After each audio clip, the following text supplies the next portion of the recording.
네, 헌법재판소가 연휴 기간에도 기록 검토를 이어가며 선고에 속도를 내고 있습니다. 오는 26일 선고를 앞둔 이재명 대표의 공직선거법 항소심 재판도 주목되고 있습니다. 서정빈 변호사와 자세한 내용을 짚어보죠. 안녕하십니까? 안녕하십니까? 네, 헌법재판소 내일부터 평일을 다시 한번 윤 대통령 탄핵 심판 관련 평일을 이어가지요. 보니까 이제 쟁점이 몇 가지로 있는데 일단 절차적 하자가 있느냐, 아니면 국회나 선관위 봉쇄한 부분에 대한 이야기, 그리고 정치인 체포 지시가 될 텐데 지금 가장 관심을 갖고 있는 부분은 어딜까요? 일단 뭐 제 개인적인 생각입니다만 가장 중요하게 그리고 관심을 갖고 보고 있는 부분은 결국 이제 국회 측에 대해서 군 경찰력을 동원해서 이 봉쇄를 시도했다라는 그 부분이 아닐까 싶습니다. 사실 뭐 국무회의와 같은 그런 절차적인 문제들도 분명히 뭐 중요성이 있긴 하지만 그것이 곧바로 이제 헌법을 위반해서 중대한 탄핵 사유에 해당한다라고 보기에는 조금 중요도가 떨어질 수가 있는데 네. 반면 제가 말씀드리는 이 국회 봉쇄 시도 이 부분은 충분히 중요한 문제가 될 수 있다라고 보여집니다. 왜냐하면 지금 국회에서는 일단 윤 대통령이 이런 병력을 동원한 것이 국회 활동을 방해하고 또 의결을 방해하기 위한 그래서 기능을 마비시키기 위한 목적이었다라고 주장을 하고 또 윤 대통령 입장에서는 질서 유지를 위한 목적이었다라고 주장을 하고 있는데 이제 헌법상으로는 비삼 계엄 하에도 국회에 대해서는 그 권한을 제한할 수가 없습니다. 따라서 만약 이 국회의 주장처럼 결국 국회 기능을 마비시키기 위한 목적이었다라고 한다면 그 자체로 이제 헌법 규정을 위반했다라고 볼 수밖에 없고 나아가서는 중대한 그런 위반 사유에 해당한다라고 판단받을 수밖에 없는 부분이라고 생각이 됩니다. 그렇기 때문에 이제 가장 중요한 것은 이 국회에 대한 봉쇄 시도가 어떤 목적이었는지 이 부분에 대해서 집중을 할 것으로 보이고 뭐 그밖에 이제 선관위에 또 군병력을 투입한 부분 역시도 국회와 마찬가지로 이 비상계엄 하에서도 마찬가지로 이 제한을 가할 수가 없는 헌법상 기관에 대한 제한을 가한 것이기 때문에 여기에서도 비슷하게 좀 중요성을 가지고 판단을 하고 있지 않을까 이렇게 생각이 되고 있습니다. 네. 추가로 질문을 드린다면 지금 말씀하신 것처럼 국회 부분이 가장 중요하다라고 하는데 관련돼서 이제 증인 신문에 있어서 약간의 논란이 되는 부분도 있고 앞뒤가 안 맞는 부분도 있고 서로 약간 배치되는 부분도 있단 말이에요. 이럴 때는 그럼 헌법재판관들은 어떤 식으로 평해서 결과를 냅니까? 우선 뭐 가장 먼저 생각해 볼 수 있는 거는 이 증인 신문 과정에서 각각의 증인들이 얼마나 신빙성 있는 진술을 했는지 여부를 일단 판단을 하게 됩니다. 네. 이제 헌법재판소에 나온 증인들 중에 각 사령관들은 특히 국회 봉쇄와 관련해서 뭐 윤 대통령이나 혹은 국방부 장관의 그런 지시를 받았는지 여부에 대해서 일부는 뭐 인정을 하는 그래서 그런 지시를 받았다라는 사령관도 있고 또 그런 지시가 없었다 혹은 증언 자체를 이제 거부한 사령관들도 있었습니다. 그래서 이 각각의 그 진술 태도라든가 진술 내용들을 일단 자체적으로 한번 판단을 할 거고 사실 그것만큼이나 중요한 부분은 결국 이제 이 증인들의 진술 말고도 이 증인들이 수사기관에서 했던 그 진술이 담겨 있는 조서들 그런 검찰에서 작성된 조서들이 또 다 증거로 제출되어 있는 사항입니다. 그렇기 때문에 헌법재판소에서는 만약 이 법정에서의 진술을 믿기가 어렵다거나 혹은 진술이 부족하다라고 보여지면 이 제출되어 있는 그 조서 안에 있는 내용들 그 진술까지도 따져보게 됩니다. 그래서 수사기관에서 어떤 진술을 했는지 또 얼마나 상세한 진술을 구체적으로 일관되게 했는지도 판단하게 될 것이고 또 이제 우리가 이런 과정에서 언급된 사람들 외에도 사실 당시에 투입됐던 그 군병력 지휘관이라든가 혹은 관련자들도 이 검찰 조사를 상당히 많이 받은 상황입니다. 그래서 이 사람들 그러니까 증인 신문에 나오지는 않았지만 이 관련돼 있는 사람들의 그런 조서들 이 조서 내용들과 또 이 증인들의 진술을 비교하면서 결국 어떤 내용들을 신뢰할 수 있는지 신빙성을 높이 평가할 수 있는지를 평가를 하기 때문에 이런 관련 증거들도 마찬가지로 종합해서 판단을 하게 됩니다. 그러면 이제 일단 이런 여러 가지 내용을 종합하려면 시간은 금방 끝날 수는 없을 것 같기도 하고요. 네, 그렇습니다. 뭐 일단 뭐 증거 양도 사실은 상당히 방대하고 또 그것들을 다 살펴보는 데는 뭐 상당한 시간이 소요될 수밖에 없기 때문에 뭐 지금 뭐 휴일에도 불구하고 재판관들이 평일을 거치고 사건을 검토하고 있는 것으로 알려지고 있습니다. 다만 이제 이전에 있었던 뭐 예를 들어 박근혜 전 대통령의 탄핵 심판 같은 경우에는 쟁점이 사실 이것 말고도 훨씬 더 많은 숫자의 그런 쟁점들이 있었는데 그럼에도 불구하고 2주 안에 판단을 마치고 또 선고를 했습니다. 사실 그런 사례들과 비교를 했을 때 물론 뭐 살펴볼 기록들 내용들은 많긴 하겠지만 뭐 다들 예상하고 있는 정도 특별한 변수가 없다라고 한다면 3월 중순까지는 그래도 선고를 할 수 있지 않을까 이렇게 예상을 하고 있습니다. 네. 얼마 전에 이제 마은혁 재판관 후보자 임명하지 않은 권한쟁의에 대해서도 이제 심판을 내렸죠. 근데 이제 그러다 보니까 이제 임명을 하게 된다면 하지 않는다면 또 여러 가지 변수는 있겠지만 이것이 과연 이 윤 대통령 사건 평의 참여의 변수가 될 수 있느냐, 만약 임명하게 된다면. 만약 그렇지 않다면 이제 선고 시점에 또 영향을 미칠 수 있느냐, 이 두 가지로 나눠서 좀 볼 수가 있을 것 같거든요. 일단 개인적인 생각으로는 큰 영향은 주지 않을 것 같다라고 보고 있습니다. 왜냐하면 일단 뭐 선고 시점에 우선 영향을 주기 위해서는 크게 몇 가지 상황들이 전제가 돼야 되는데 네. 말씀하신 것처럼 이제 마 후보자가 재판관으로 임명이 돼야 되고 나아가서는 임명이 됐다 하더라도 이 윤 대통령의 탄핵 심판에 관여를 하게 될지가 또 불투명한 상황입니다. 그래서 만약 헌법재판소에서 구인 체제로 결론을 내겠다라고 한다면 투입이 될 것이고 그렇게 되면은 이제 변론 그 재개라는 그래서 갱신 절차를 한번 거치게 되는데 네. 만약 그런 절차들이 이어진다라고 한다면 기존에 예상했던 선고 시점보다는 조금 더 길어질 수가 있는 거죠. 그리고 물론 중간에 거의 끄트머리에 투입됐다 보니 사건 내용들을 검토하는데도 시간이 필요할 수가 있기 때문에 선고 시점이 늦춰질 수가 있는데 다만 이제 그러한 사항들이 모두 현실화가 될지에 대해서는 개인적으로는 가능성이 좀 낮지 않나 이렇게 생각이 됩니다. 왜냐하면 지금 12일차 변론 기일을 모두 거치고 또 변론을 종결한 상황에서 네. 설사 이제 마 후보자가 재판관으로 임명된다 하더라도 이 기존의 헌법재판소 재판관들이 굳이 현 상황에서 마흔역 후보자를 이 사건에 그런 재판관으로 투입을 시킬지 여부에 대해서는 조금 의문이 있기 때문에 그렇습니다. 뭐 어느 정도 이 사건 내용에 대해서는 충분히 심도 있는 과정들을 거쳐왔고 그렇다면은 추가로 재판관을 투입을 해서 다시 한번 시간이 늘어지는 것을 조금 막으려 하지 않을까. 그래서 8인으로 어쨌든 선고까지도 결론을 내지 않을까 이렇게 일단은 예상을 하고 있는 상황이라서 그렇다면은 결국에는 뭐 선고 시점에 있어서 큰 영향은 주지 않을 것이다. 네. 이렇게 일단은 예상을 하고 있습니다. 예. 헌법재판소가 바빠요. 여러 가지 사건이 있잖아요. 지금 한덕수 총리, 또 이창수 중앙지검장, 취재 감사원장의 탄핵 심판도 있지만 일단 헌재는 중요한 거 먼저 하겠다라고 얘기는 하긴 했어요. 하지만 이 세 가지 사안이 먼저 나올 가능성도 있습니까? 네, 그럴 가능성도 분명히 있긴 합니다. 지금 이창수 중앙지검장이라든가 최재 감사원장 등에 대한 탄핵 사건들은 모두 변론이 다 종결이 된 상황입니다. 그래서 뭐 또 대통령의 탄핵 심판보다도 먼저 이제 종결됐던 사건이기 때문에 뭐 순서를 보자면은 선고를 먼저 할 수가 있고 또 윤 대통령의 선고가 이후에 있을 수도 있긴 한데 네. 다만 이제 뭐 선고 순서가 이렇게 변론 종결 순서가 막 그 정리가 돼서 정해져 있는 것은 아닙니다.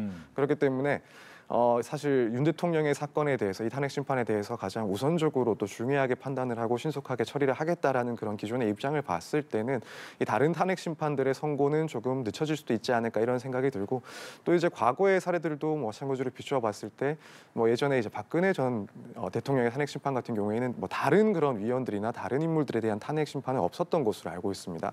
근데 지금 이 짧은 기간 동안 여러 명의 그런 인사들에 대해서 탄핵 심판이 진행이 돼 왔었기 때문에 실제로 이제 윤 대통령에 대한 탄핵 심판의 결론 내기 위해서 다른 사건들까지도 검토를 하고 또 결정을 하기에는 상당히 시간이 촉박하지 않나 이런 현실적인 문제도 조금 엮여 있다라고 보기 때문에 일부 혹은 전부는 윤 대통령의 탄핵 선고 이후에 조금 이루어지지 않을까 이렇게 예상을 하고 있습니다. 네. 그런데 이제 한덕수 총리 같은 경우에는 이제 최상목 대행의 대행이 된 상황이다 보니까 빠르게 안정시키려면 조금은 우선적으로 처리해야 되는 것 아니냐라는 좀 이야기가 많이 있고요. 근데 문제는 현재 한덕수 총리의 탄핵 사유 가운데 하나가 마은혁 재판관 임명을 하지 않았다라는 부분이 들어가 있는데 이미 이건 권한쟁의가 나왔단 말이에요. 그러면 이 부분이 좀 빨리 진행될 수가 있습니까? 아니면 어떻게 됩니까? 저는 빨리 진행은 조금 될 수 있지 않을까. 어쨌든 지금 한덕수 총리에 대한 탄핵 사유 중에 하나가 이제 마흔역 후보자를 재판관으로 임명하지 않았다라는 점이고 이 점은 말씀하신 것처럼 지금 이 최상목 권한대행에 대한 권한쟁의 심판에서 위헌이다라고 판단을 했기 때문에 쟁점이 동일한 부분이라서 이 부분 판단하는 데는 조금 시간이 신속하게 진행될 수 있다라고 보여지긴 하는데 네. 다만 이제 절차 자체가 이전에 나왔던 지금 선고는 권한쟁의 심판이고 또 지금 한덕수 총리에 대해서는 탄핵 심판입니다. 이 탄핵 심판에서는 권한쟁의와 다르게 단순히 해당하는 행위가 헌법을 위반했는지 법률을 위반했는지 이것뿐만 아니라 그것이 중대한지도 따져야 됩니다. 그렇다면은 뭐 최고당 대행 때와 마찬가지로 이 마 후보자에 대해서 임명하지 않은 것은 결국 국회의 권한을 침해한 것이다라는 판단까지는 동일하게 갈 수가 있는데 나아가서 이것이 이제 한덕수 총리를 탄핵에 이를 정도의 중대한 사유냐 여기에 대해서는 사실 별도로 또 판단을 해야 되는 부분입니다. 그렇기 때문에 여기에 있어서 이제 헌법재판소는 조금 상당히 고민을 하지 않을까 쉽게 좀 판단을 할 수는 없는 부분이라고 생각하기 때문에 이 이 헌법 그리고 법률 위반의 중대성을 판단하는 데 있어서는 좀 신중해야 하지 않을까. 그렇다면 시간이 조금 더 걸릴 수도 있다 이렇게 생각을 하고 있습니다. 예. 윤석열 대통령이 이제 수사 과정에서 계속 논란이 됐던 것이 공수처가 제대로 된 수사 권한이 있느냐라는 부분이었고, 그러다 보니까 영장을 과연 어디다 신청을 해야 되느냐라고 하다 보니 결과적으로 지금 영장 쇼핑한 거 아니냐라는 논란까지 왔고, 여기에 대해서 공수처가 해명은 했습니다만 검찰이 이제 압수수색까지 했죠. 이게 과연 구속 취소 신문이거나 아니면 탄핵 심판 결과에 영향을 미칠 만한 부분인지 궁금합니다. 일단 법정에서는 크게 영향을 미치지 않을 거라고 저는 생각을 하고 있습니다. 왜냐하면 결국 영장 자체는 법원을 통해서 이제 공수처가 발부받은 것은 맞기 때문에 여기에 기반해서 수집한 증거들의 증거 능력을 모두 부정을 한다거나 혹은 수사 전체를 위협하다라고 판단을 하지는 않을 것으로 보입니다. 그렇기 때문에 공수처 그리고 검찰에서 수집된 증거들로 판단을 하고 있는 지금 탄핵 심판에 있어서는 크게 영향을 줄 것은 아니다라고 생각을 하고 있고, 마찬가지로 이제 이 구속 취소 심판과 관련해서도 물론 지금 영장 쇼핑을 했다라는 의혹이 제기되고 있긴 하지만 어쨌든 공수처에서는 서부지법에서 그 체포 영장 그리고 구속 영장을 발부를 받았고 그 자체로 이제 부적법한 영장이다라고 보기에는 좀 힘들 것 같습니다. 그렇기 때문에 이 구속에 있어서 불법적으로 그런 진행된 부분들로 인해 취소가 돼야 될지에 대해서는 법원에서 그렇게까지는 판단을 하지 않을 것이다. 그래서 이 구속 취소 신문에서도 큰 영향을 주지는 않을 것이라고 보고, 오히려 사실 그 전에 있었던 그런 윤 대통령 측의 주장들, 그러니까 구속 기간 선정을 어떻게 해야 될지 이 부분은 사실은 조금 더 고민을 하고 있는 부분이 아닐까 이렇게 생각이 됩니다. 그렇군요.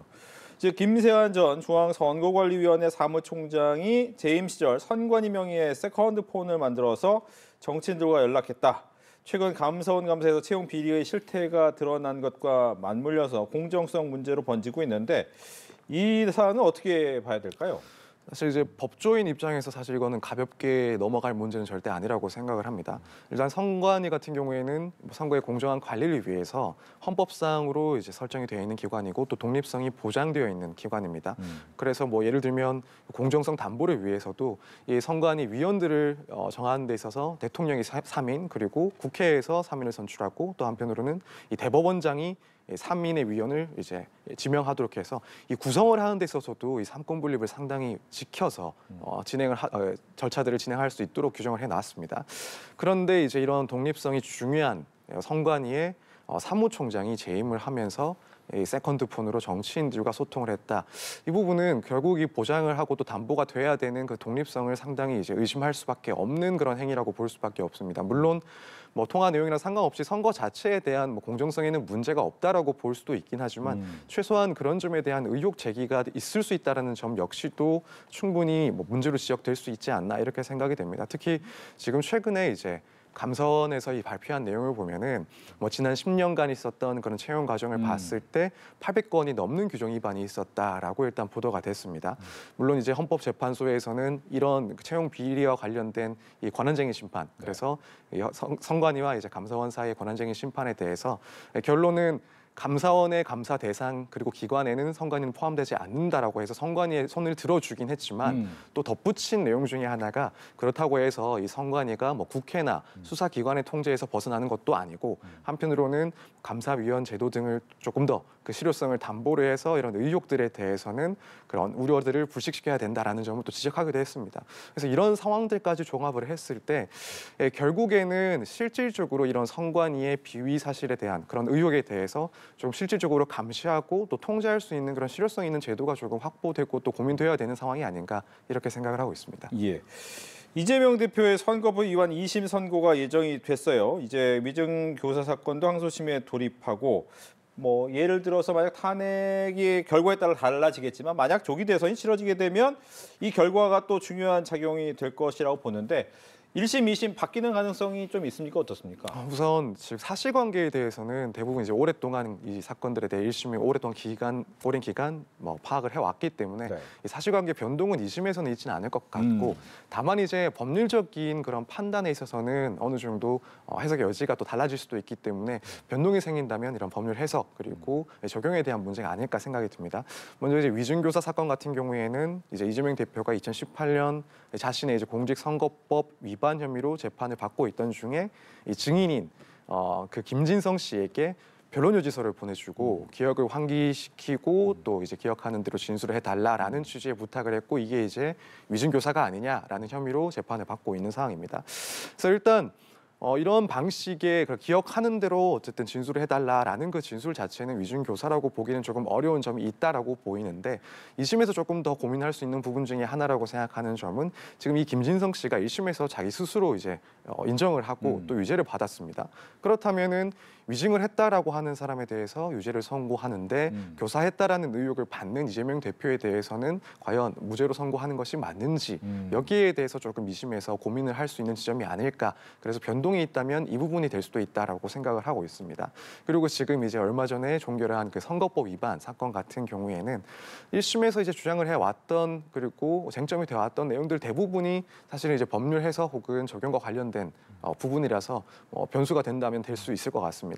결국에는 이 대선 당시에 방송에 나와서 국민의힘 층에서 제시한 그 사진은 조작된 것이다라는 이 발언이 고 김문기 씨와 골프를 치지 않았다는 취지로 해석을 해서 처벌 대상으로 삼을 수 있는지 이렇게 해석을 할 수 있는지가 일단은 2심에서도 마찬가지로 조금 고민할 부분이 아닐까 이렇게 생각이 되고 그밖에 백현동 용도 변경 의혹과 관련해서 이재명 대표의 발언 그러니까 국토부의 협박이 있었다라는 그 발언을 경험에 반하는 거짓 진술로 볼 것인지 아니면은 의견을 과장한 정도에 불과한 것이라 볼 것인지 여기에 대해서는 또다시 조금 판단할 여지가 있지 않나. 그래서 변수가 있다면 이런 부분들에 대해서 조금 판단을 달리할 가능성도 없지 않다라고 생각을 하고 있습니다. 네, 이제 대법원이 갱신 절차를 간소화하자는 내용의 형사소송 규칙을 일부 개정을 했어요. 탄핵 심판 같은 경우에는 최대한 빠르게 하겠다라고 얘기를 했기 때문에 그렇게 큰 차이는 없을 것 같다라는 생각이 들지만 이제 이재명 대표 같은 경우 이제 2심이니까 3심까지 간다면 약간 이 부분에 대한 영향이 있지 않나라는 생각은 들긴 하거든요. 어떻습니까? 근데 일단 지금 개정된 그 형사소송 규칙 144조는 이 공판 절차가 갱신되는 경우, 그러니까 형사재판이 진행되다 보면은 재판부의 이제 인사이동 등의 문제로 구성이 변경되는 경우가 있습니다. 그러면은 한번 변론 갱신을 위해서 다시 한번 재판을 열어야 되고, 그때 통상적으로는 변호인 그리고 검찰 측에서 동의를 하고 간단하게 그 갱신 절차는 진행을 하게 되는데 네. 다만 이제 거기에 대해서 동의하지 않는다면 기존에 있었던 그런 공판 내용들을 다시 정식적으로 조사를 하게 되는 그런 절차들이 진행됩니다. 그래서 예를 들면 증인 신문에 있었던 녹음 혹은 피고인 신문에 있었던 녹음들을 다 청취를 하게 되면서 이 재판이 상당히 길어질 수 있는 문제가 있었습니다. 근데 이제 개정으로 인해서 결국에는 그 녹음 파일 같은 경우에 녹취서가 작성이 되어 있다라고 한다면 재판장이 그 녹취서를 읽고 내용을 고지하는 방식으로 상당히 간단하게 갱신 절차를 진행을 할 수가 있는 거죠. 지금 이재명 대표 같은 경우에는 이미 2심에서 종결한 재판에는 사실 이 규정이 적용될 가능성은 낮아 보이고 어차피 앞으로는 이제 3심이 남아있는 상황이니까요. 다만 이제 1심 그리고 2심 진행 중인 사건들의 경우에는 기존에는 만약 이재명 대표 측에서 재판부 구성이 변경됐을 때 정식으로 그 갱신 절차를 거쳐야 된다라고 하면 이 재판이 상당히 길어질 가능성이 충분히 있었습니다. 그런데 지금 이 개정된 규정이 적용되는 상황이 이제 되기 때문에 그렇게 되면 재판부에서 녹음 파일, 녹취록이 있으니 그것들을 읽고 요지를 알려주는 방식으로 간단하게 그 절차들을 진행할 수가 있습니다. 그렇다면 1심, 2심 진행 중인 사건들이 앞으로 불필요한 지연 없이 상당히 신속하게 이루어질 가능성이 상당히 높아졌다. 이렇게 보시면 될 것 같습니다. 알겠습니다. 이렇게 해서 서정빈 변호사와 함께 이야기 나눠봤습니다. 오늘 얘기 잘 들었습니다. 감사합니다.